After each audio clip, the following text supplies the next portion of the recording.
మీ film career గురించి మాట్లాడుకుంటే first of all మీరు పూరి జగన్నాథ్ గారి దగ్గర అసిస్టెంట్గా జాయిన్ అయ్యారు కదా, ఎలా జాయిన్ అయ్యారు? ఆయన దగ్గర జాయిన్ అయ్యారా లేకపోతే ఆయన సినిమాకి చేశారా? అదే ఆయన స్టోరీ ఇచ్చే సినిమాకి చేశారు.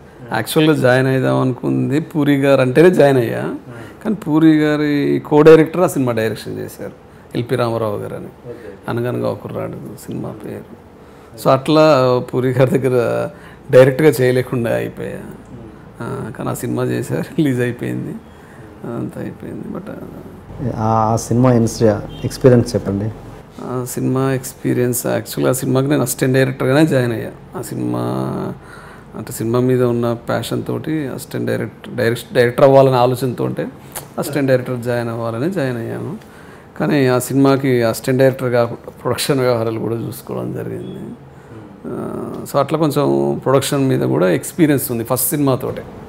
ఫస్ట్ సినిమాతోటే ఖాళీగా ఉన్నప్పుడు ప్రొడక్షన్ చూస్తున్నప్పుడు స్క్రిప్ట్ రాసేవాడిని, రైటింగ్ కొంచెం బాగుంటుంది. సో డైలాగ్ వర్షన్లో ఏమైనా రాసుకున్నా, నేను డైలాగ్స్ మామూలుగా జనరల్గా డైలాగ్స్ హీరో ఎలా చెప్తే బాగుంటుంది, హీరోయిన్ చెప్తే ఎలా ఉంటుంది, నేనే చేసుకునేవాడిని. సో అట్లా చేసుకున్నా. దాని తర్వాత సినిమా అయిపోయిన తర్వాత ఆ సినిమాకి రూపాయి సంపాదించింది ఏం లేదు, డబ్బులు ఏమీ ఇవ్వలేదు. అదే ఇక్కడ అసిస్టెంట్ డైరెక్టర్ల కష్టాలు, ఏ సినిమాకి సరిగ్గా డబ్బులు రావు. ఇప్పుడు వస్తున్నాయి అనుకుంటా, అప్పుడైతే సరిగ్గా ఇవ్వలేదు. పని అంతా అయిపోయిన తర్వాత డబ్బులు అడిగితే ప్రొడ్యూసరు 150 రూపాయలు చేతిలో పెట్టాడు. 150 రూపాయలు ఎందుకు చేతిలో పెట్టారంటే, ఊరికి పోవడానికి 50 రూపాయలు, రావడానికి 50 రూపాయలు, ఇంట్లో వాళ్ళ పనులకి 50 రూపాయలు అన్నాడు.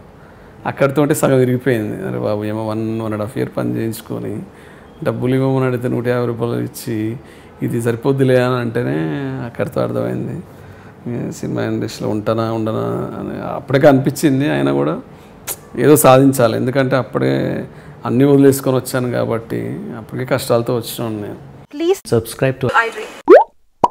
Please subscribe for more videos.